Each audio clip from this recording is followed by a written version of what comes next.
Good evening, everyone, and welcome to Griffith Observatory and to our very special evening about Pluto and the mission that took us to Pluto a couple of years ago, the New Horizons mission. This is a book signing by the authors, Dr. Alan Stern and Dr. David Grinspoon, and we are thrilled to have them here. So welcome to Dr. Grinspoon and to Dr. Stern.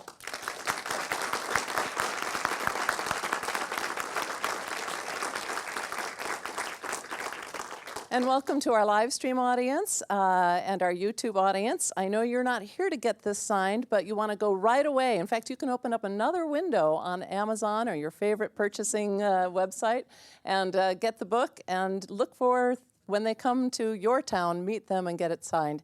It's a wonderful book. I don't need to tell you about that. They're going to tell you about that. So without any further delay, I would like to just say a few words about our speakers tonight. Dr. David Grinspoon is a planetary scientist and an author. He's written, this is now his fourth book. His previous one was Earth in Human Hands, and he came to Griffith Observatory and was a guest on All Space Considered to tell us all about that book, also quite a wonderful book.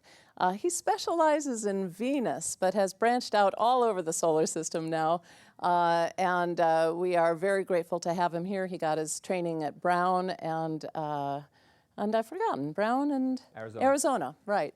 And so come on in, folks, have a seat. Don't be shy, there are seats, especially over on this side. Our other speaker this evening is Dr. Alan Stern, who is also a planetary scientist and an aeronautical engineer and a lot of other things too, has a tremendous resume. Dr. Stern was one of the sort of establishing executive director of the Space Sciences and Engineering branch of the Southwest Research Institute in Boulder. And at the time, you know, it was a new fledgling organization, and it rapidly grew to one of the foremost planetary sciences departments in the world. So he had tremendous success with that. And you know, since there was nothing else to do, he went on to NASA, where he was an associate administrator for the Science Mission Directorate, in charge of all science for NASA. And now he, when he left there, and even before, during, and since, was the principal investigator for the New Horizons mission that took us to Pluto and beyond. And I know they're going to tell us all about what that means, how it came about. So without any further delay, let me introduce Dr. Grinspoon and Dr. Stern.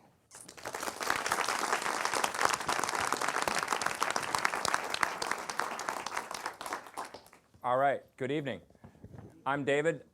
That's Alan. I'm going to talk for a little bit, and then Alan will come up, and then we'll entertain your questions. We're really excited to be here and present this story to you. It's been an intense experience working with Alan to write this book over the last few years about an intense journey that Alan and his colleagues have been on for the last 28 years. And this is a story that I've been fascinated with for a long time, and I remember many years ago thinking, this is going to be a great book someday. Somebody's going to need to write a book about this, because the unlikely twists and turns that this crew encountered and the obstacles they overcame to ultimately successfully fly a mission to Pluto, while it was happening, I remember just thinking, I can't believe what these guys are going through. And in the process of telling the story of how that happened, how this went from a dream that a really small group of very young scientists had, an unlikely dream, an uphill journey of kind of an underdog group with an underdog idea for a mission, how that went over many, many years to a successful flyby of a planet. I think it's a good story, but I also think it illuminates aspects of modern space science, modern planetary exploration that most people don't know. Everybody knows, I think, many of you know, we made it to Pluto. Did you know that? and there's sort of no mystery in a way how the story ends, because there's a picture of Pluto on the freaking cover of the book. So, I think there's a lot of suspense in the story about, will they make it to Pluto? Is this going to work? Is it dead? Is it over? But it's one of these stories like, Apollo 13, where you know how it ends, but if it's told well, there's still some suspense. And I think there is some genuine drama here, because there were so many ways this project could have died, and sort of should have. It was dead many times, and it was because of the determination of the people involved that they somehow rescued it over and over again. So there's that story of determination and setbacks and kind of a winding tale. But there's also some cool, innovative, it's also a sort of story of like solutions to problems that seem intractable. So the technical solutions, how they managed to send a very small, very low-cost spacecraft on this incredibly distant journey. We kind of wind those solutions into the story of the human experience of this mission. And we tell it through the experience of the people involved. A lot of it is Alan's experience, because he's the leader of this mission, and long before he was the principal investigator of the Pluto mission, he was the principal instigator of this rebel alliance of what we call the Pluto Underground, that were up against the empire of the NASA establishment and the way things were done. And they really had to kind of convince people that there was a different way of doing things. So there's that story of Alan's team, but there are a lot of other characters. It's not just about Alan's experience. I interviewed about 24 people who were involved from the beginning and wind their way. Their voices come out in the book as well. So a lot of it, they're first-person narrations that weave through the story where people talk about their own experience. So I think we bring out the emotion and the human element of this as well. And then, of course, there's just some amazing moments, the launch, the flyby. We'll bring you through some of that. But before I get into the history, I wanted to just give you, this is a teaser. I had to show you one cool Pluto image before we go back in time, because this is kind of what it's all about. This picture was 15 minutes after, about 15 minutes after the closest approach of Pluto, after this 9-year journey across the solar system. And they went and they got the goods. And this is just one image to show you. We'll come back to Pluto and talk about it more. But this is just for scale. This is about 500 miles across. You can see the edge of the planet, what we call the limb, out towards space. You can see some haze, layers of haze in the atmosphere. And then you can see all these giant ice mountains.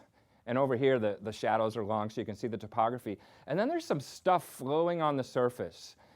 There's obviously something happening on this planet, and that itself was a revelation that there was activity and dynamism on this planet. We'll come back to that, but it's beautiful and it's mysterious, and this was ultimately the payoff of this long, long journey. So now I want to bring you back in time for a minute. In a way, the story starts in 1930 with this guy, Clyde Tombaugh, the discoverer of Pluto. And Clyde is an American hero that most people don't know much about, and his story should be more widely known, and we do tell it a little bit in the book. He was a poor Kansas farm boy growing up in the Depression, so hard times on the farm, and he was in love with astronomy, and he was an autodidact. He taught himself from all the books he could find in the local library. He built his own telescopes and ground the lenses, and he dreamed of being an astronomer, but he was from a really poor family in a rural Kansas farm, and he had no plan. He had no conception that he would ever be able to afford to go to college and actually become an astronomer. So by himself on the farm, when there was some free time and not too much work to do helping out with the harvest or whatever, he would go out at night and observe the sky, and he made sketches of the planets, of Jupiter and Mars, and he mailed them off to observatories around the world. In sort of vague hopes that somebody would see them, and like messages in a bottle. But he didn't really know if anybody would ever see them. But then one day, a letter came from Lowell Observatory in Flagstaff, Arizona. And it said, "Dear Mr. Tombaugh, we have seen your sketches of the planet Mars. We're very impressed with your work. We are hiring an assistant astronomer. Would you like a job?" And that, of course, changed Clyde's life. He left the farm practically for the first time. He got on a train with some sandwiches. His mother packed him in his trunk full of astronomy books, and he went up to the mountains of Arizona to the Lowell Observatory in Flagstaff. And there he discovered he had been hired to continue the search for what they called Planet X that Percival Lowell had begun a quarter century earlier, and they had been searching and searching for the possibility of a planet beyond Neptune that had never been found. But that's what Clyde was hired to do, and night after night he would go up to this little telescope in the freezing cold and take a picture of one spot of the sky, and then a few nights later he'd take another picture of that same spot of the sky and look for anything that had moved between the two nights. The stars stay in the same place. Anything that's moving in just the right way would be what he was looking for, an object orbiting out past Neptune. He did this for more than a year, and people told him it was futile, that he was wasting his time, and they'd already looked for that, he'd never find it.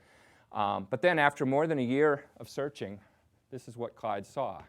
On the night of January 23rd, he took this picture, and on the night of January 29th, 1930, he took this picture of the same spot of sky. And you can see the stars stay the same between the two, but this little dot, and we've got the arrows to help you see it, moving from night to night. That was exactly what Clyde was looking for. It was moving at just the right pace to be an object orbiting out beyond Neptune. He was pretty sure he'd found it, but he went back the next month and photographed another spot of sky where he predicted it ought to be, and it showed up in just the right place, so he knew then. And for a brief few hours, Clyde Tombaugh was the only person on Earth who knew about this whole other world. And then he went and told his boss, Dr. Schleifer, I have found your planet X. And they announced it to the world. Suggestions came pouring in for what they ought to name it. And there were some really goofy and strange names that were suggested. We tell you some of that in the book. But an 11-year-old girl in England named Venetia Burney by telegram suggested the name Pluto, and that stuck. So that was the discovery. And for a long time, we really didn't know much about Pluto. It was very hard to observe from Earth. It was amazing that Clyde discovered it. He's an incredible observer. It wasn't until the 1980s and 1990s that people were able to start finding more objects like this with modern instrumentation. But then we sort of fast forward into the space age. And Clyde, by the way, lived into the space age and was present at many of our planetary encounters. And what's cool about his story also is that the discovery of Pluto is relatively recent, 1930. There are a lot of people still alive from then. So this is really, the sort of intergenerational arc of the story is one thing we draw out. But in the 1960s, young space geeks like Alan and I, growing up, saw the moon landings, had our minds blown. A lot of space scientists of our generation will tell you the same story, that that's what started them on their journey. And during that same decade, and in the 60s and the 70s, it wasn't just the moon landing. We were sending the very first missions to other planets. And those first missions are usually flybys. And a flyby is a particular kind of planetary mission where you know almost nothing. It's a fuzzy blob, and the spacecraft is streaming towards it. And then in a burst of revelation, you get the pictures back, and it's this sort of sudden revelation of a new world. And that was going on, and just very exciting. And for instance, this spacecraft, Mariner 4, was the first to successfully fly by the planet Mars and return photographs like this. And that happened on July 14th, 1965. Remember that date, July 14th, 1965. We'll come back to that. But these first missions to Mars and Venus and Mercury and Jupiter, it was a very exciting time to be a young space geek and imagine that this was going to continue and that maybe you could be part of that someday. And in August 1970, this issue of National Geographic came out. And a lot of us, Alan talks about this, we talk about it in the book a little bit, and I also remember this issue because it had this cover with the artist's depiction of what Saturn might look like from its moon Titan. We had to be an artist depiction. We hadn't had spacecraft there yet. And it had this story, Voyage to the Planets, and it profiled the early missions that had already happened, the first missions to some of the planets, and it profiled the early space explorers, the first generation of planetary scientists, people like Carl Sagan and his colleagues, were in this issue. And they also talked about the planned missions and the hoped-for missions to come in the 70s and in future generations. And it was just really exciting to read about what had already happened and then what was soon to come, and imagine being part of that.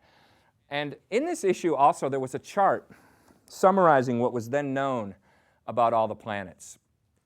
There was a column for each planet, and it told you what we knew about its orbit and what the temperature was, what it was made out of, what the color was, all the sort of basic facts that were known. And in the column, the last column on the very right side of this chart, they had Pluto. And underneath it, all the boxes, it had question mark, question mark, question mark, question mark. And that was it. There was very little known other than the strange orbit Pluto has. It was a mystery world. And because of that, there was a lot of sort of lore and fantasy about Pluto. And there was a lot of kind of fun science fiction featuring Pluto from that era in the 70s and 80s. And Pluto was always this sort of outpost at the edge of the solar system, the outpost to the stars. Or in some stories, it had strange alien artifacts out there frozen in the cold. Because the point is, we knew nothing about it, so it was ripe for fantasy. You could imagine anything, and there was no fact that you'd be contradicting in your science fiction story. So that's where things stood. But also in that same National Geographic piece, there was talk of an opportunity later in the 1970s to launch what was called the Grand Tour. If the planets were lined up just right, you could launch off of Earth and do a flyby of Jupiter where you study Jupiter, but you also use a gravity assist. You use Jupiter's gravity to fling you on towards Saturn. And then you fly by Saturn, you study it, but you use Saturn's gravity to fling you onto Uranus and onto Neptune, maybe even onto Pluto. So that was something that was imagined you could do. But the interesting thing is that most of the time, the planets aren't lined up in the right way to do that. They have to be just in the right orientation so you can jump from Jupiter to Saturn to Uranus to Neptune like stepping stones. And it's only once every 180 years that the planets come around and line up in just that way. And fortuitously, later on in the 1970s, there was going to be one such opportunity to do this grand tour. If we missed it, we'd have to wait another 200 years. And it's kind of a wonderful thing that just after human beings had perfected interplanetary spaceflight and made our first tentative hops to the nearest planets, this grand tour opportunity was opening up. And that grand tour mission eventually became the Voyager project. And Voyager was this incredible journey through what we used to call the outer solar system that was launched in 1977. This is one of the Voyager spacecrafts. There were two, Voyager 1 and 2. Made it to Jupiter in the summer in 1979, Saturn in 80 and 81, Uranus in 86, and Neptune in 89. And those Voyager encounters were incredible moments of discovery when all these planets and moons, which had first been very vaguely known, if at all, were in the viewfinder, in the camera images, and then you were zooming in with Voyager, and then in a matter of days, hours sometimes, all of a sudden you'd have these detailed close-up pictures of these new worlds, and then you'd be gone. You'd be flying back and seeing the disappearing crescents, and that would be it for another several years of interplanetary travel until you got to the next Voyager encounter. So that was just an exciting thing to be involved in as a student and a young scientist. And it seemed during the 70s and 80s there was always another Voyager encounter to look forward to. But then in 1989, made it to Neptune, and it was the last Voyager encounter. And here is one of the final pictures taken by Voyager 2 of, you can see a crescent Neptune looking back mostly towards the sun as you're leaving the Neptune system, so it's backlit mostly, why it's a crescent. And then off the edge of Neptune, you see a crescent Triton. And Triton is this incredible moon of Neptune, one of the last worlds, really the last world visited by Voyager. And Triton was a wonderful, mysterious, just surprising place. And interestingly, Triton is sort of a twin to Pluto. They're roughly the same size. Triton's got nitrogen and methane on its surface and strange, surprising geology and activity and geysers. And so Triton, blew everyone away. The last place Voyager visited, and it really the appetite of a lot of scientists to want to keep exploring more icy worlds farther out in the solar system. Except Voyager was over. Voyager's still going, but this was the last planetary encounter. And there was this real kind of feeling, this poignant feeling at the end of the Neptune encounter that Voyager was done, and there wasn't anything like it coming up. And it sort of seemed like, well, is that it? Is that going to be the end of this wonderful string of experiences of first going to new worlds? And especially for young scientists just starting their career, that was that felt unacceptable. And that's where my co-author, who's going to talk to you in a few minutes, comes into the story. Alan Stern and a number of his other colleagues. Alan was quite young at the time, just out of grad school in 1989 when Voyager made its last hurrah past Neptune. And he and some of his comrades in arms in the Pluto underground, they said, well, no, this can't be it. We want to keep going. There's another world out there that we haven't been to yet.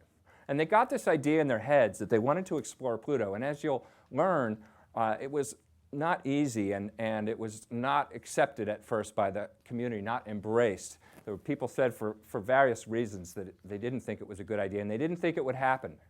But determination ultimately got us a long way in this story. Anyways, I'm going to bring Alan up to tell that story, but before I do, I want to show you one more picture. Sorry about this, Alan, but this is a young Alan Stern with his first scientific instrument. And there he is, and you notice in this picture Alan's, he's into science already, but he's looking down at this microscope. Shortly after this, he realized that what he really wanted to do was to look up. And he's still looking up. And now, ladies and gentlemen, it's my pleasure to introduce my friend and co-author, Dr. Alan Stern. Thanks, David. That's not fair. Totally unfair. This isn't fair either, because turnabout is fair play. Where's the laser here? There's David Grinspoon. But this isn't David with his first scientific instrument. It's actually David with his first scientific mentor. That guy, Carl Sagan. You may not know this, but David grew up with Carl in the house because Carl's best friend in life was David's father, Lester Grinspoon. They're both young professors at Harvard. And so it's no wonder that David is not only the fine scientist he is, but the spectacular writer he is, because he, in effect, grew up under Carl's tutelage. Now, I want to talk a little bit about the early days of trying to get a mission to Pluto. This is the early 1990s. I think that there's a date on this. There we go, April 1991. Look how funny we used to dress. There were a few people who were ahead of their time that weren't wearing a tie, but very few. This is the Pluto Underground. In effect, this is a group of people who were trying to cajole and convince NASA that we could fly a mission to Pluto, do it affordably, that we had the technology for it, and there was a scientific case for it. And I was chairman of this group. I was about 12 years old, I think. Surprisingly, a couple people in this picture actually ended up on the New Horizons team. There's Fran Bagenal, a magnetospheric scientist who's on New Horizons. That's Mark Bowie, an expert in computer data processing and also the Pluto system. And there are a lot of other, there's some JPLers and some other people there. And we spent a lot of years in that quest. And it really took what David said, determination, it took drive, it took persistence, because over and over again, we found that we had the wrong key to open the lock. Sometimes the missions didn't have the right technology and they couldn't be flown, and sometimes they got out of control on cost. A couple times they were just very poorly managed. One time, a mission to Mars blew up 4 days before arriving at the red planet, and that money that was about to start a Pluto mission went to replace the Mars mission. It took a lot of determination. It was a lot like this for a long time, and I like to say that if Pluto mission had been a cat, it would have been dead long ago, because cats only get 9 lives, right?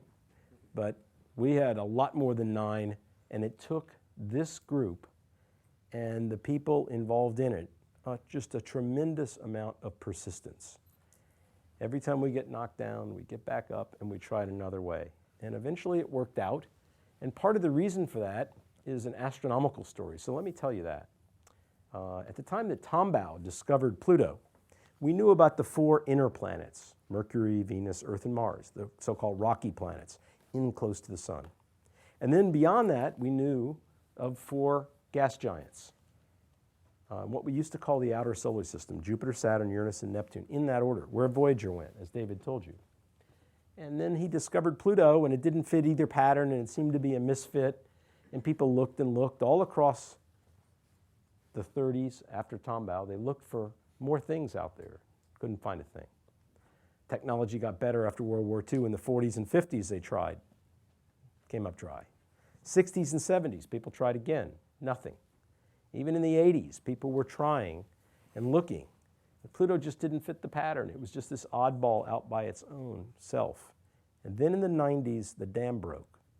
As CCD cameras and relatively fast computers for data processing came online, we started to find Pluto's cohort. In 1992, the first object in an orbit like Pluto was found. The very next year, 4 more were found. And the year after that, in 94, 10 were found. And by the end of the 90s, over 1,000 had been found. What they had found was the 3rd zone of our solar system. What we used to think were the outer planets, Jupiter, Saturn, Uranus, and Neptune, were really in the middle zone. This redrew the map of our solar system. It's called the Kuiper Belt after Gerard Kuiper, who had postulated that this was out there. And he did that in the early 1950s, but it took to the 1990s for the observational technology to catch up. And most amazingly, beyond redrawing the map of the solar system, with all these literally trillions of comets and hundreds of thousands of things the size of, say, the LA basin, called planetesimals, out of which planets are made, we started to find other objects almost as big as Pluto, other small planets. We call them dwarf planets, just like the sun is called a dwarf star. We now know about a dozen. They have all kinds of funny names, like Ixion and Makemake and Eris and Sedna. This is Pluto's cohort, and something we completely didn't expect until we found it, which is the solar system actually mostly made small planets. There are more small planets out in the Kuiper Belt than all the giant planets and terrestrial planets combined.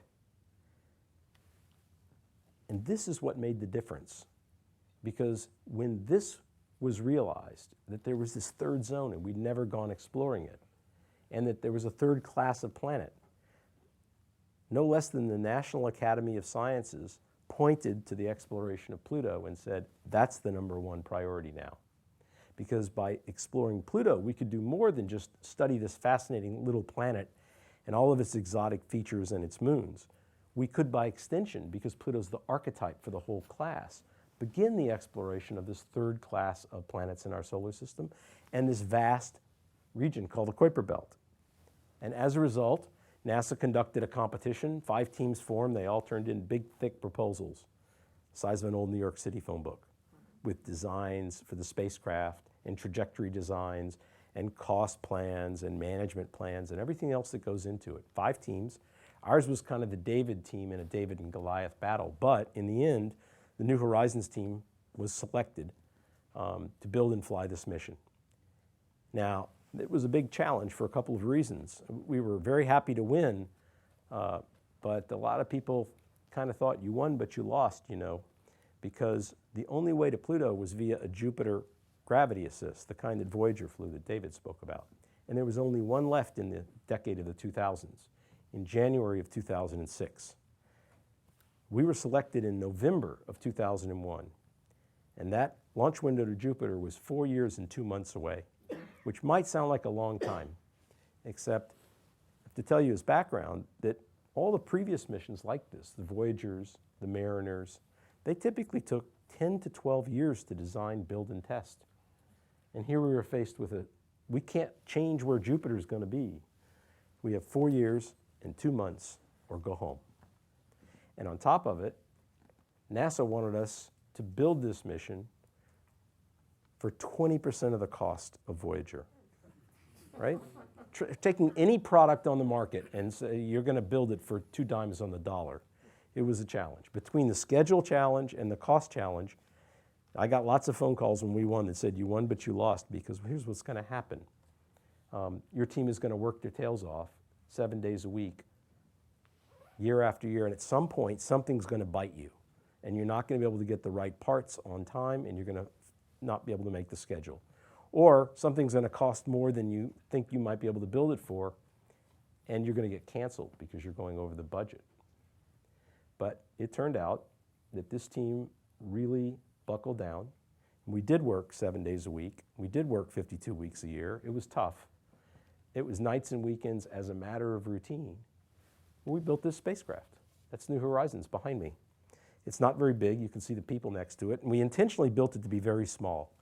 The reason is if you build a really small spacecraft and you buy the biggest rocket anyone will sell you, the end result is that little spacecraft is going to go very fast. So let me give you a little tour of the spacecraft. So the box here with all the gold on it, that's thermal blanket, all the gold stuff to keep it warm inside. All of the systems for the flight across the solar system are there. Guidance, propulsion, power distribution, main computers, guidance computers, star trackers, gyros, communications equipment, all that. And inside, in fact, is 2 of everything. In case something breaks, it's like Noah's Ark. We didn't have the money to build a second spacecraft like Voyager 2, following Voyager 1. If something went wrong with Voyager 1, Voyager 2 was there to back it up. We only had money for New Horizons 1. And so instead, we made the internal systems redundant. We still saved on buying a second rocket and having to have a second mission control and a whole team to fly that second spacecraft. But this was our compromise. Now, because we were going far from the sun, where the sunlight is 1,000 times weaker and temperatures are near absolute zero, solar power doesn't work. So this spacecraft is powered by this hair curler, which is actually a nuclear battery that generates power independent of how far you are from the sun. It's fueled with plutonium. It's a radioactive element discovered in the late 1930s and named for the planet Pluto. Yes, it was. That's right. I sent plutonium to Pluto. That was great, right? I used to tell people I'm in the waste disposal business. But this device, by bottling up the heat of that radioactive decay, 5 kilowatts worth, can turn some of that into DC electricity to run all the systems on board. Not a lot. It generates about 200 watts. So everything on the spacecraft had to be powered by approximately 3 light bulbs worth of power. All the guidance computers and propulsion systems and communication systems and everything else. And then we communicate back to Earth through this dish antenna, which for scale, it's only about 6 feet across. So it's not very big. If you go to the National Air and Space Museum in Washington, D.C., you'll see a model, a 100% scale model of this spacecraft next to Voyager in the Hall of Exploration. And we have a section in a chapter of the book that compares Voyager to New Horizons. It's called Houseboats and Hamsters. Guess which one's the hamster? But just like in the 1970s, computers used to fill a room with blinking lights, and they cost millions of dollars. And today, a much more powerful computer sits in your lap, or it's your tablet, and it costs hundreds or maybe $1,000. It's vastly more powerful, even though it's tiny by comparison, and it hardly costs anything. The same is true. New Horizons is a much more scientifically powerful and capable spacecraft than Voyager, despite being tiny. We literally carried sensors with 2000s era technology compared to Stone Age 1970s technology. And so we could do orders of magnitude more science. We took 5,000 times as much data at Pluto as the first mission to Mars. 100 times as much data as Voyager took when it was at Neptune, the last of its explorations. That's just another picture. I've sort of gone through all that. I just want to say before I show you what it was like to launch this spacecraft, that one thing that we did, before Clyde Tombaugh died, he knew that plans were afoot to build a mission to Pluto, to his planet, and he had expressed a wish that if that ever made it to the launch pad, that his ashes be carried across the solar system to Pluto, and we did that. His family sent those ashes to me. I carried them on a plane flight in my briefcase out to our spacecraft manufacturer. The engineers, being engineers, couldn't resist designing something to put them in and making it dual use. So they replaced one of the balance weights on the spacecraft with this little canister, and we put some words on it. It says, "Interned herein are the remains of American Clyde W. Tombaugh, discoverer of Pluto and the solar system's third zone. Patricia's husband, Adele and Miron's boy. Patricia's husband, Annette and Alden's father, astronomer, teacher, punster, and friend, Clyde Tombaugh, 1906 to 1997. And we launched him across the solar system. The first person whose ashes have been launched to the stars."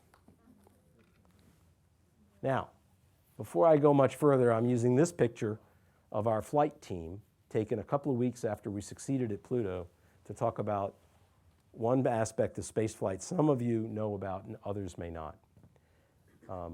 First, to build New Horizons and its rocket, its enormous launch vehicle, and the nuclear power supply involved 2,500 men and women. It's a big team. To fly it across the solar system only took a few dozen. You see them there. But you know, unlike, say, ice skating and other individual sports in the Olympics, spaceflight is a team sport. No spaceflight's ever been done by a single person. And the New Horizons team was really quite spectacular. It worked under tremendous challenges and succeeded.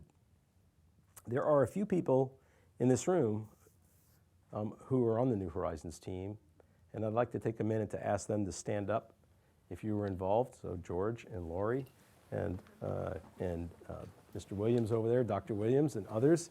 And would you please give them a round of applause?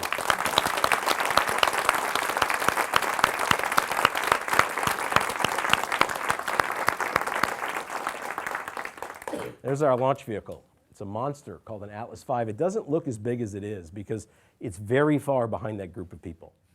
It's actually 224 feet tall. It's the size of an LA skyscraper.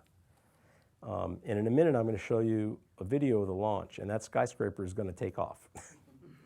And it's going to break a cloud layer that's 2 miles high in about 14 seconds. So imagine a downtown building doing that. And in less than 30 seconds, it's going to go supersonic. How many people here have ever been to a launch of a big launch vehicle? It is an unbelievable experience, and it's nothing like seeing it on TV. It's not like seeing it even in this large screen video because we're not even going to play the sound. It's the difference between, say, listening to music on your headphones and being at a rock and roll concert, right? You're in the event. But this launch was pretty spectacular. I never get tired of watching it. So let me show you the launch of New Horizons. This is the 19th of January, 2006, a Thursday, 2 p.m. in the afternoon in Florida. This big old monster rocket is going through the final 10 seconds of its launch countdown. There's the water deluge that's meant to suppress the sound from the launch so that it doesn't hurt the launch pad. And there it goes off the pad. Those towers are 400 feet high, and it takes about 2 seconds to climb 400 feet. You can see the cloud layer now. It's at 2 miles of altitude. And very shortly, that launch vehicle will pierce through one of those clouds and light it up for a second. There it goes, 2 miles high. And off it's going, 7 rocket engines, 5 solid rocket motors, and 2 liquid propulsion systems, all firing at once. I have to tell you, when I was a kid, I used to buy model rockets. I spent every weekend building model rockets or mowing lawns to earn more money to buy bigger model rockets. You can't imagine how much fun it was for me to order this baby. Completely tricked out with every upgrade you could possibly get. It was awesome. Now here it is, the solid rocket motors we're already supersonic. The solid rocket motors are now, they're out of fuel, so they detach, all 5 of them just came off. That lightens the vehicle, so it can really now accelerate to orbital speed, 18,000 miles an hour. And in a moment, it's going to be so high, it's already in space, and you'll see the nose cone separate. You'll see like a clamshell come off. There it goes. Those panels are about 70 feet high, to give you some scale. Now, New Horizons is out there exposed to the space vacuum environment. It's moving about 10,000 miles an hour, and I've only been talking about this for 90 seconds. And then it went behind that cloud, and no one's ever seen New Horizons since. 12 years we've been flying it, talking to it by radio. Never seen it. We flew it all the way across the solar system between 2006 and 2015. I'll show you a little bit about that very briefly. Now, you can't see the orbit of the Earth. It's too small on this scale, but we launched in January of '06, and we reached Jupiter in February of 2007 for that gravity assist. Now, that's a long way away, 500 million miles, 500 million miles with a B. This is the fastest spacecraft ever launched at that time and still to this day. To give you one measure of our speed, when I was a boy, Apollo missions would launch to the moon at 25,000 miles an hour, and it took 3 days to get there. New Horizons reached the moon in 9 hours. And we do that 24/7, about 1 million miles a day, just a little under 1 million miles a day, every week, all the way across the solar system. The previous mission to Jupiter had taken 6.5 years. We did it in 13 months. We flew right through the little window in space that we needed to direct us on to Pluto. That was very important, by the way. If we hadn't, and by the way, Bobby Williams, Dr. Williams over here, runs our navigation group. And where's Coralie? There she is. She's part of our navigation team. They managed to get us through that window in space, because the thing is, we're flying by Jupiter, but if you don't fly through the right place to direct you to Pluto, you're going somewhere fast, but it is not Pluto. So they managed to do that and make it look easy, and it's not easy. And then off across this vast gulf of the middle solar system, 2.5 billion miles. It took us 8 years. All the time that President Obama was president, we were marching across the solar system. And during that time, a lot of the time, the spacecraft was hibernating, which was a technique we developed to save money. So we could have a very small flight team. It would take care of itself. We didn't have to staff mission control all the time. We tell all the story behind this. Everything I'm talking about is in this book, David's really written something brilliant. It is a page turner. It is a techno thriller. Just the other day, somebody said to him, "This is a Michael Crichton novel, except it actually happened." And as we were traveling across the solar system, there's only 50 of us. That's the scientists, the flight controllers, the navigation team, the mission management, and the engineering team. Less people than are in this room by a factor of 4 or 5. By comparison, when Voyager flew across the solar system, it took them 450 people. We basically had to do the same work. Now, no one knows that really, unless you read the book, but you know, I remember for all these years we were doing this, how busy we were. And yet people would ask me all the time, like, what do? You're just waiting to get to Pluto? And we're like going crazy because we had to plan the entire flyby of the Pluto system to the nth detail and test it all, not only on computers, we even put it up on the spacecraft to fake the clocks out and let it practice the flyby in the middle of nowhere in 2012 and 2013. And we were worried that we could find hazards on approach, that there might be rings or other debris. And we're going 32,000 miles an hour. If you strike a pebble or something the size of a rice pellet, it'll shred the spacecraft. So we planned on approach, and we actually did photograph the system 1,000 times looking for any hazards, ship the images back, analyze the images. And we had 3 other flybys planned so we could fire the engines and divert to other aim points. So we really planned 4 flybys. We also planned for 262 possible malfunctions that could take place. We cross-trained every person on the team in case, you know, the proverbial somebody gets run over by a truck. More likely, of course, somebody would have a family emergency. You know, somebody's mom, somebody's dad, somebody's kid would get hurt, it'd be right at flyby, and a critical person would have to pay attention to their family. So we made sure we were cross-trained. We had over 40 mission simulations. The point of this, and there's a chapter called Battle Plan Pluto that goes into all of this, and you really see what happens behind the scenes, how you prepare to do something like this and to make sure it's going to work, because we couldn't make a U-turn and come back. And as I said, there's no New Horizons 2. It's got to work on the first try. And that took an incredible amount of attention to detail and practice and finding and smashing bugs in software and things like that. So during that entire 8 years, I remember our mission operations manager, Alice Bowman, saying it was a 9-year sprint. We never got a break the entire time. And speaking of Alice Bowman, there she is. This is the woman that led the entire expedition across the solar system. In fact, she came on when we first wrote the proposal. She designed the way that we would operate the spacecraft. She designed the mission control. How many of you have seen the movie Apollo 13? Almost everybody, right? Remember Ed Harris's character was in charge of mission control. He played the legendary flight director Gene Kranz. And he had the flat top and a little vest and all that. And this is Alice that's her job in real life. Okay, no flat top, right? No vest. But this woman led the farthest expedition in the history of humankind. And as you will find out in the book, 10 days before we got there, after an uneventful 3,352 days in flight, the bottom dropped out. We lost contact with the spacecraft. That should never happen. It was an existential threat. It was caused by a computer malfunction. Actually, we tasked it to do too much, and the CPU got into a race, a panic condition.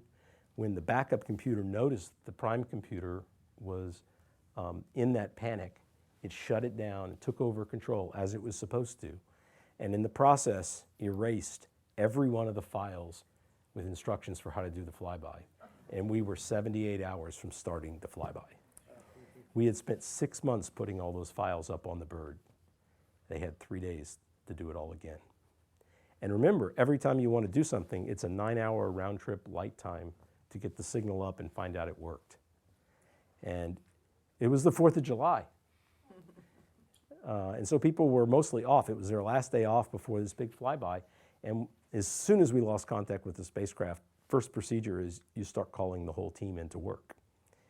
And so this is amazing. I mean, I got a phone call on my cell, 2 p.m. in the afternoon.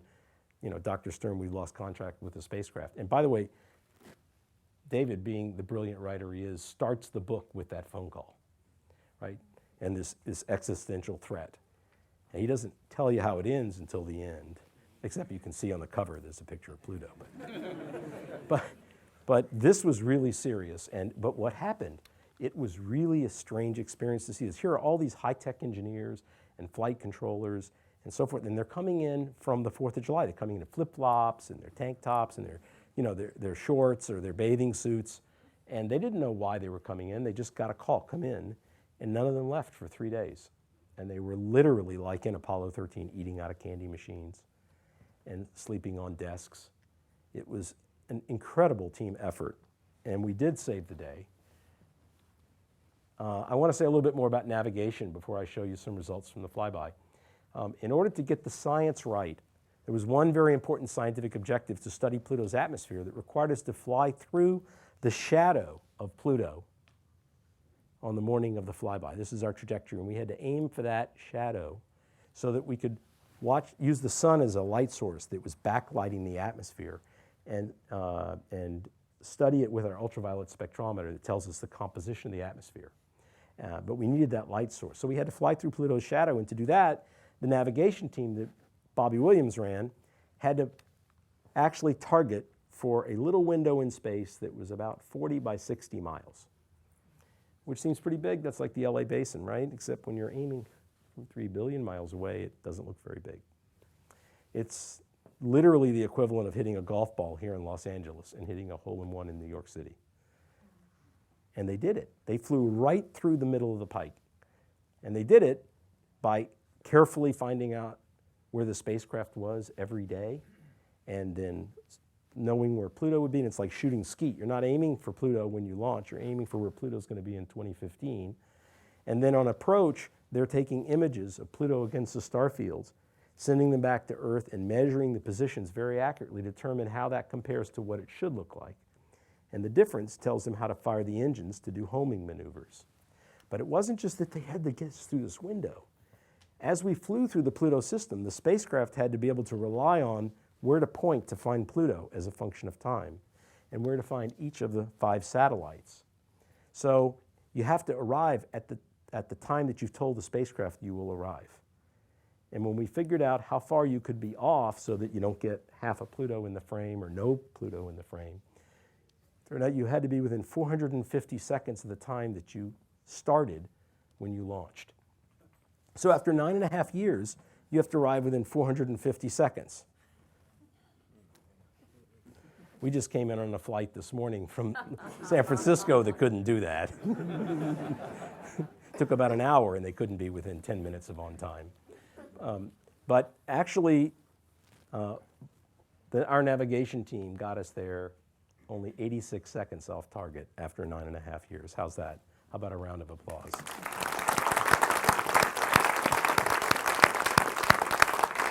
Cora Lee, sitting over here, is the person that did all the analysis of those optical navigation images.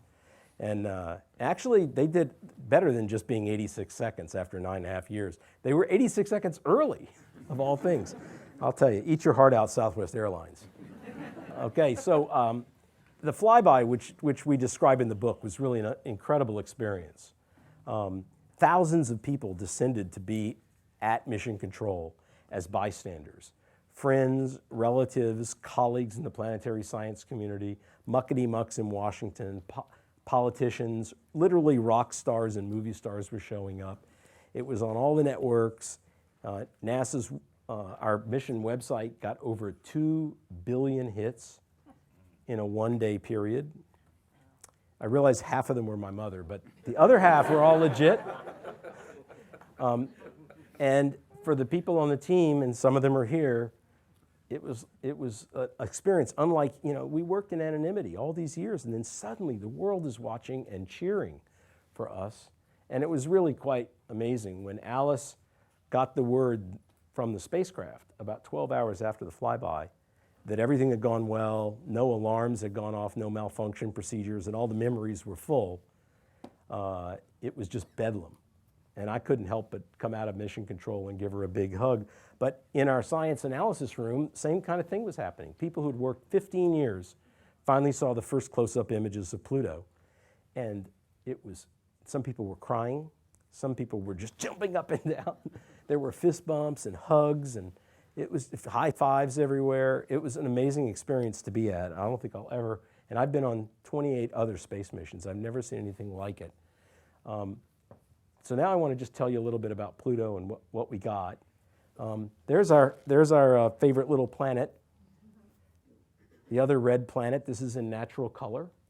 This is its big moon Charon. It's about the size of the state of Texas. For comparison, if you put Los Angeles right here on the western limb of Pluto, it would stretch all the way across to about Ohio. So it's a pretty big place. There's the famous heart on the surface of Pluto, which is a giant nitrogen glacier. As we were approaching the planet from far away, it was kind of blurry and it kind of looked like a trapezoid and so forth and so on until, where's Lori Cantillo, right here, one day saw an image and said, it kind of looks like a heart. Does anybody else see that? She was the first human being on Earth to say, that's a heart on the surface of that little planet. And she's sitting right here with you. You did the hard part. Anyway, so these are Pluto's 4 small satellites that orbit beyond Pluto and Charon, which themselves are a binary planet. They have cool names, Styx, Nix, Kerberos, and Hydra. This is the closest to Pluto. The farthest, all 4 names come from the Greek mythology of the underworld, like Pluto. It is simply not true that Styx was named for a rock band in the 70s.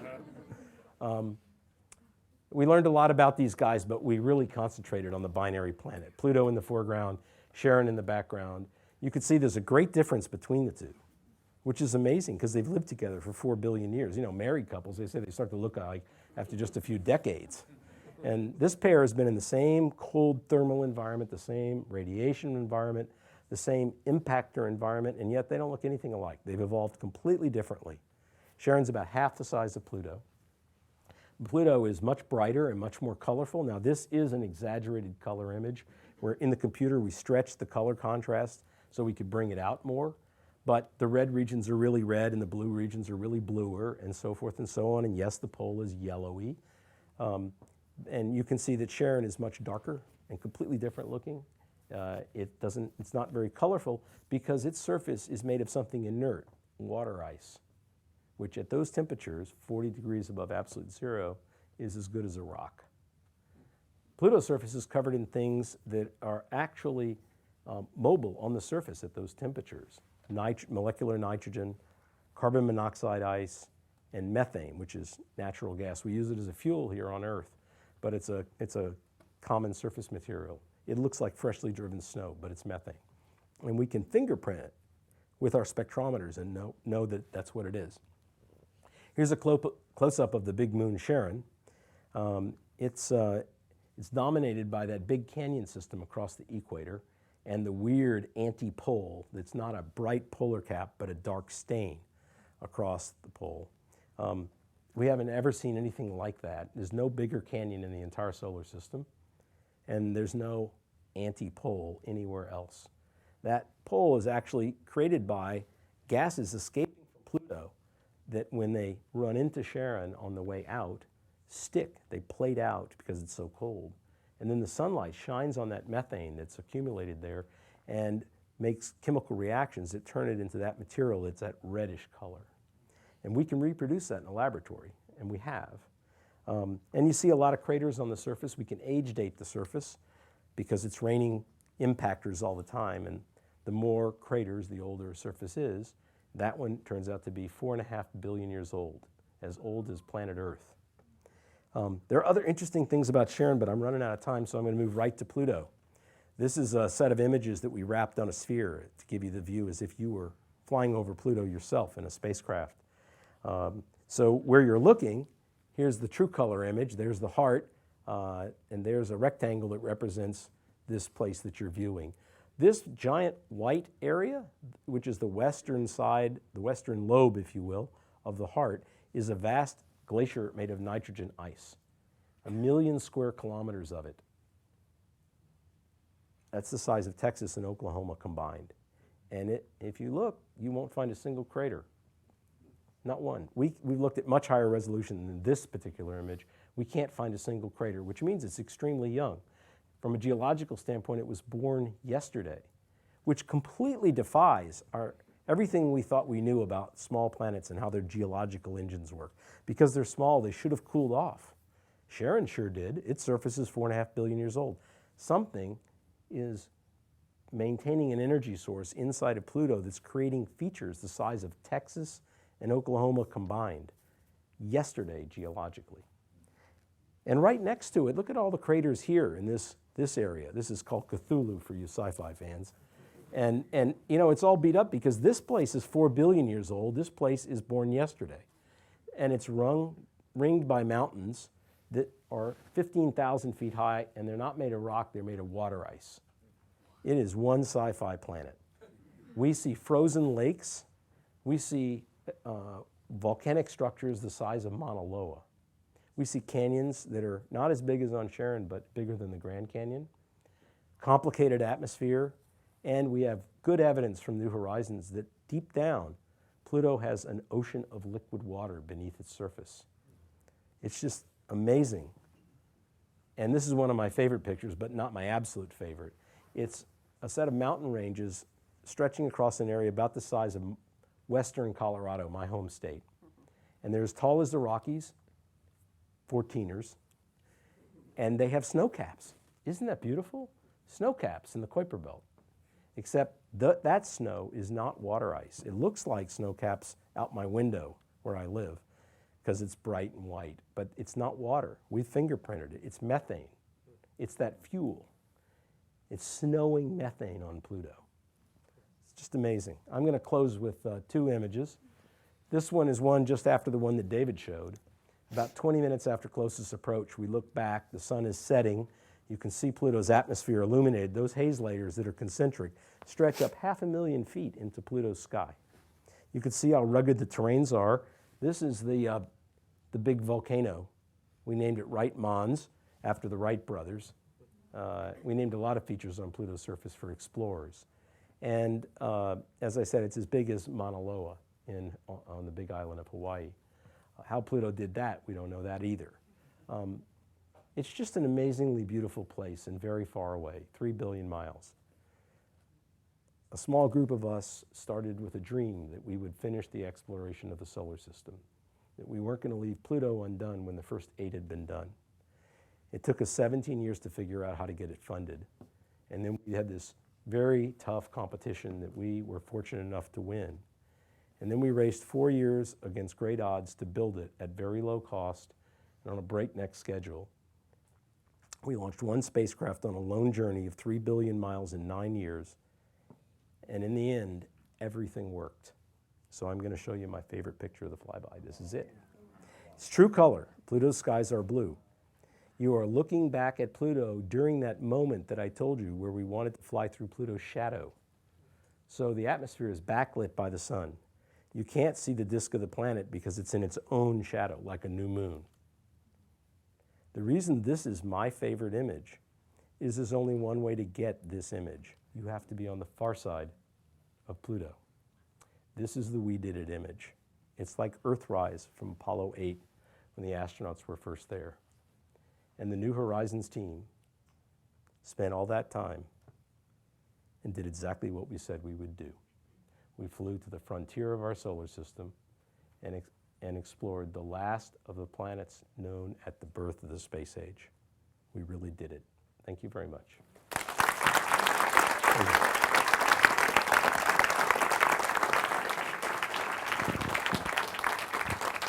Thanks, Alan. That's awesome. I'm just going to say a few more things, but I'm going to do this quickly because then Alan's going to come back up and we're both going to entertain your questions. But I wanted to talk for a second about the public reaction. As Alan said, the reaction of the team during the flyby, it was just a really emotional time and very surreal. People were sleepless. They had been anticipating this for years. People had been working on it for 15 years, and then it happened so fast. And I remember some of the team members telling me that they had this sensation of just wanting to record every moment, remember every detail, because they felt like this was going to be a peak, and they'd be playing this back in their mind for the rest of their lives. It was really joyful, and there was this tremendous sense of group celebration. There were thousands of people there, members of the team, obviously members of the public. There were politicians, there were rock stars and celebrities, and a lot of press, a lot of media. And the public reaction was huge. And one thing that was neat about this particular encounter that differentiates it from the last first flyby of Voyager in 1989, this was the first 21st century planetary flyby. And since Voyager, the internet had been invented. And that led to this sense of global participation.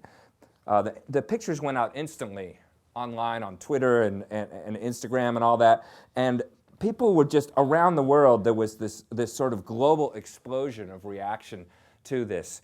You could really feel that in the messages that were coming in, going out. There was this instantaneous global conversation and celebration of this. And the press reaction was really remarkable. It was on newspapers on every continent of Earth. We used to say all the continents except Antarctica, and then we discovered the little newspaper there in McMurdo Base had New Horizons, an image of Pluto, on the cover. So every continent on Earth. And this is kind of neat. You remember I mentioned the flyby of Mars by Mariner 4 on July 14th, 1965? Well, here's the New York Times from July 15th, 1965, the next morning, showing one of those first pictures of Mars from the flyby. And here's the New York Times exactly 50 years to the day on July 15th, 2015. And here is Pluto as seen by New Horizons. And the team for years, when they were planning the flyby, they used to talk about, when are we going to transmit the New York Times picture? That was actually a phrase they used. And here it is, the New York Times picture on the cover of the New York Times. And these two dates cap this 50-year period where we were sending spacecraft for the first time to photograph the surfaces of other planets. There's a lot of wonderful space exploration to come, and we're just scratching the surface. But this was the period of time where we completed what Carl Sagan used to call the initial reconnaissance of the solar system. And so New Horizons felt very historic to be at, and this is something that will, I think, live forever in human history as this sort of period of time, and we happen to be here for this, and when we first saw what these other planets are like.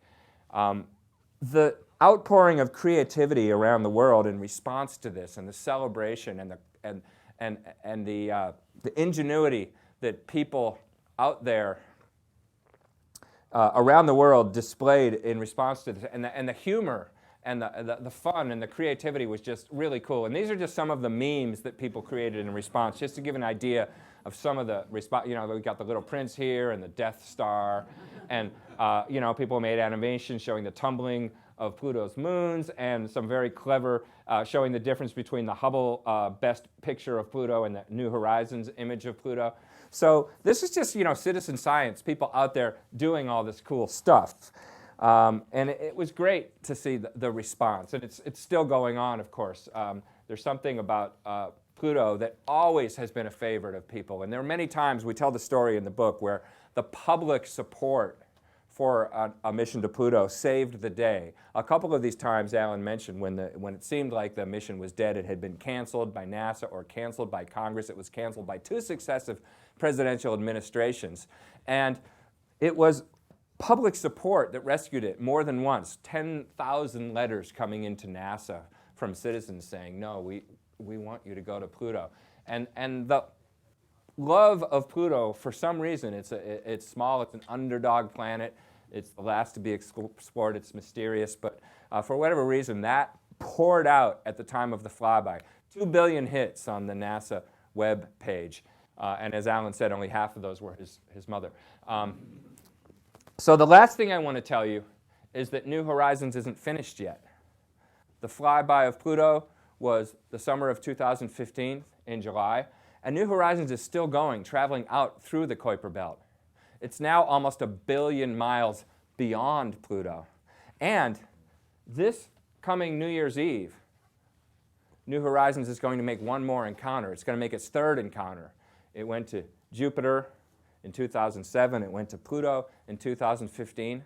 And this New Year's Eve, it's going to encounter an object that has been nicknamed Ultima Thule, which means, it's a Norse term that means beyond the farthest frontier. And we know very little about it. It's going to be by far the farthest object we've ever explored. New Horizons is going to come even much closer to it than it did to Pluto, so we'll get really great images. We know that it's small. It's one of these building blocks left over from the formation of the planets. We know that it has a weird kind of double-lobed shape. It may be 2 objects orbiting each other. It may just be 2 objects sort of squished together. We don't know very much, but stay tuned. This coming New Year's Eve, New Horizons is going to make that next encounter, and we'll learn about that object. And then after that, we're not sure. There may be the opportunity to visit even more objects. We haven't found, the team has not found another object that New Horizons can visit, but you can be sure they're going to be looking. And New Horizons should be able to keep, well, we know it's going to keep traveling forever.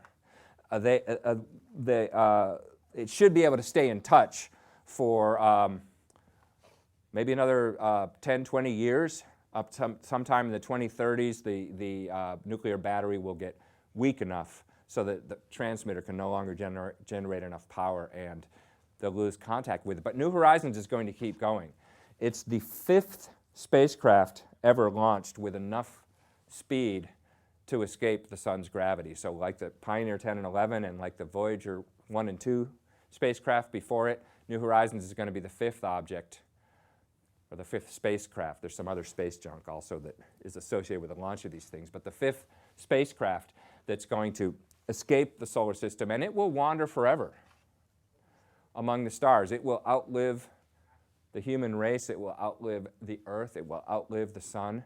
So no matter what happens, now New Horizons will be wandering the solar system, wandering the galaxy forever, this little relic of our civilization, of our time, when an inquisitive species decided that it wanted to explore its solar system in search of answers for the origin of that solar system. And so there's one little aspect of this story of New Horizons that is truly eternal. And with that, I will stop, and I want to bring up Alan, and we'll take your questions. Thank you very much.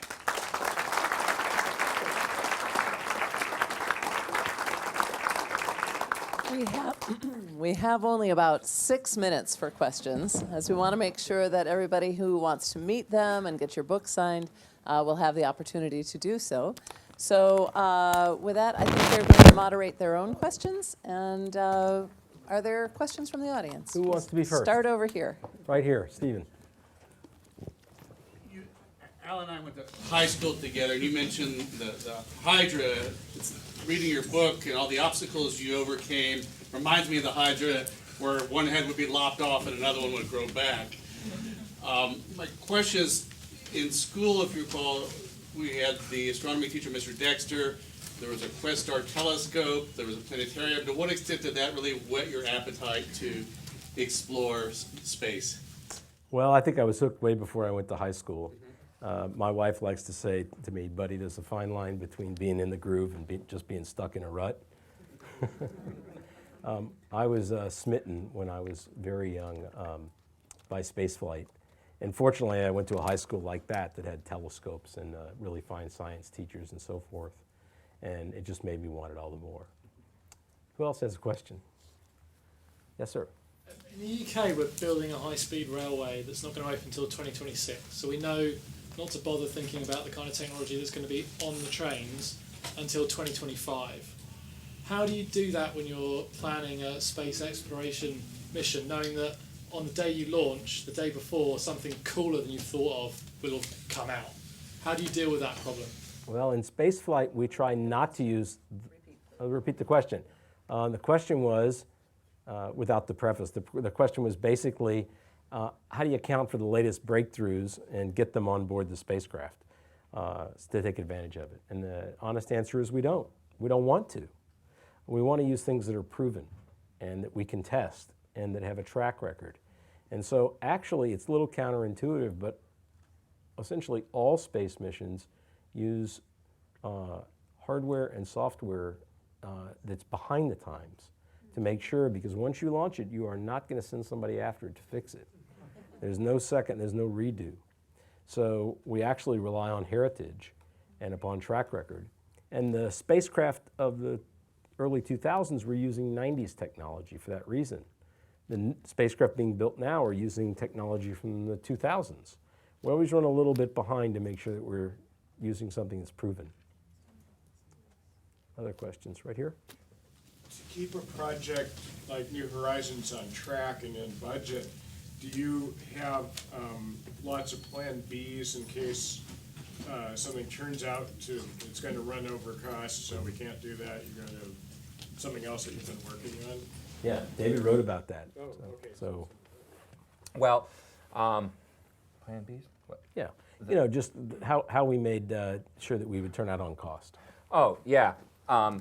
Yeah, I mean, that was really an interesting part of the story. That there were a lot, Alan mentioned there were a lot of failed attempts before New Horizons, and there were a lot of times when the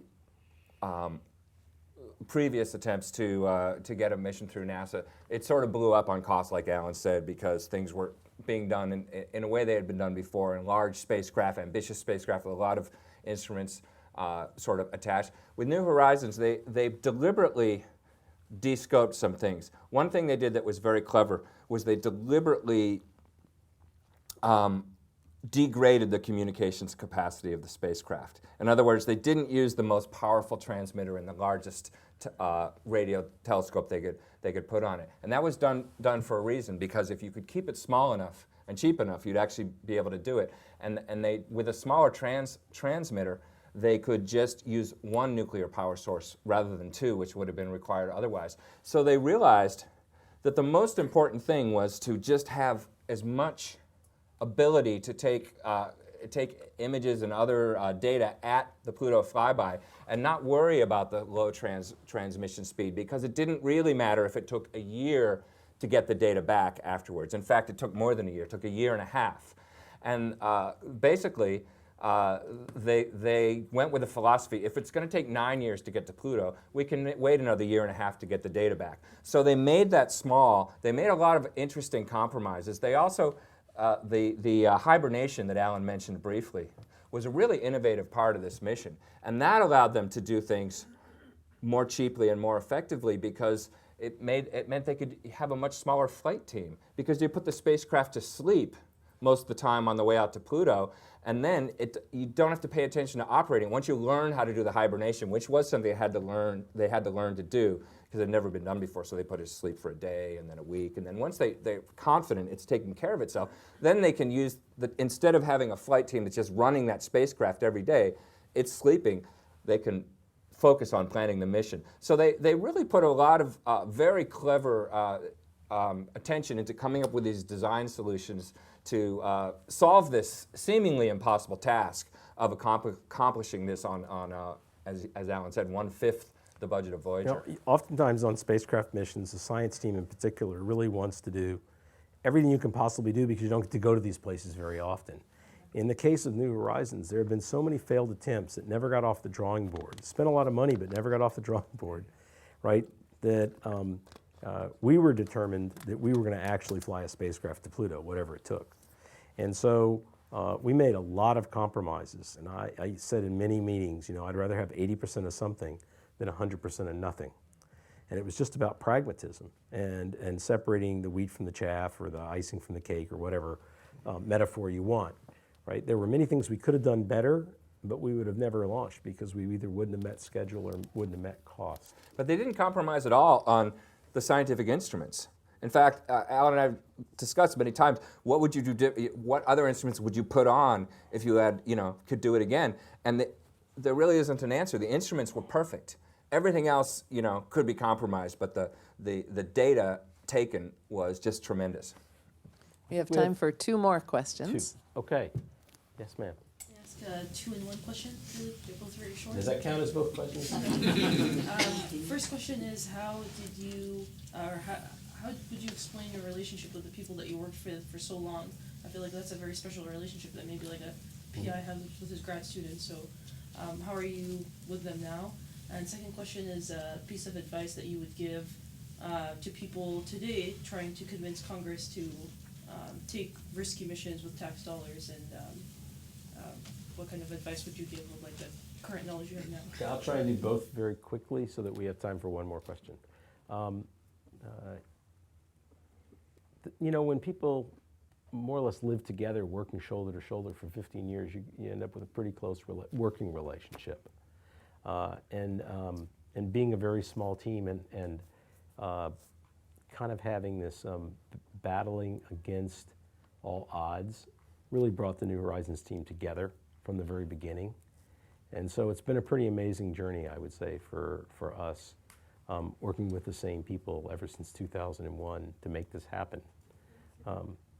Regarding convincing Congress, back in the 90s, what we describe in the book looks really chaotic and shifting sands and different administrations come in and out, and we think we're there and then we're back of the line again. It's a much better process now that involves the National Academy of Sciences in a once every 10-year, it's called the decadal review, decadal survey.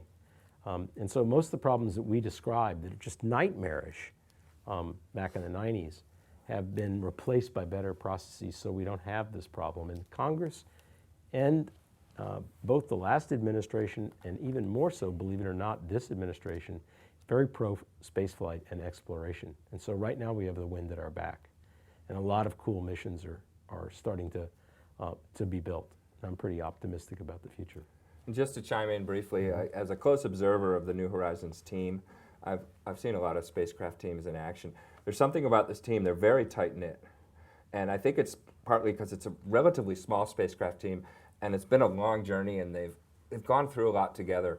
And there were times when morale was definitely tested, but also Alan, in leading this team, paid a lot of attention to, there were certain times when things were done that really helped morale. There were like celebrations of anniversaries and sort of really making sure to, there's some fun rituals that they had, and Alan did some, I won't take time now, but some kind of goofy things for the team to kind of, really kind of, a lot of fun and celebration to punctuate all the intense hard work, but somehow suffering all these trials together. It's a really tight group of people, and it's really, really fun to see them work together. I hate to have to pick the last question. Yes, ma'am. I noticed both of you use the term planet. I grew up in a world where Pluto was a planet, and regarding another event that happened in 2006, I was wondering how you define the term planet. There's something really funny that happens when Al and I give these talks. No, I'm not making this up. Am I? Nope. That we go and give these talks, and this question always comes up, but it's always the last question. No, seriously. And we don't rig it that way. When Laura said there's 3 more questions, and you were the 3rd one, and this has happened to us every single And I time. almost called on that guy. It's always the last question. To be brief, Pluto's obviously a planet. We are planetary scientists. We never stopped calling it a planet. The group, the IAU, that made that declaration, which the press took as the word of, the final arbitration, that's a group of astronomers that have a somewhat different focus than planetary scientists. They focus on stars and galaxies, and that definition focuses very much on orbits, what type of an orbit an object has. It doesn't really pay attention to the nature of the object. So when we go to meetings as planetary scientists and we talk about Pluto and other objects like it, we use the word planet. And honestly, that definition always seemed kind of contrived to us. It seemed designed to try to keep the number of planets sort of small. You can count them on your fingers, like the solar system we grew up with. But we started discovering all these other planets, not just in our own solar system, but around other stars, the exoplanets. But that declaration by this group of astronomers, they didn't even recognize the exoplanets. They said planets have to orbit the sun, and they have to have this weird a certain orbital relationship with their neighbors, which, by the way, would mean that the Earth wasn't a planet for much of its early life, and the Earth wouldn't be a planet if you moved it out in the asteroid belt, because it's all about what's orbiting around you. So we don't buy that. For us, and for a lot of planetary scientists, Pluto's a planet. And when he says we, he means the community of experts, not the 2 of us alone. And let me just close. I know we're on television, and this may be shocking to some of you when I say it, but what the astronomers did was pure BS. Okay, BS is an acronym that means bad science. And we'll leave it at that. Thank you for coming out tonight. Thank you. Now, where are we going? So I'd like to ask you to let them get up and out to the table. It's just out the door to the right. Great. I know you probably have questions, but it would be so lovely if you didn't waylay them on their way, because we've got a lot of books to sign. Yeah, we can grab those from you as well. And in case they're still there, let me say goodnight to the live stream audience. Thank you for joining us tonight. And thank you to all of you who came to Griffith Observatory. Come back again and have a lovely evening. Thanks.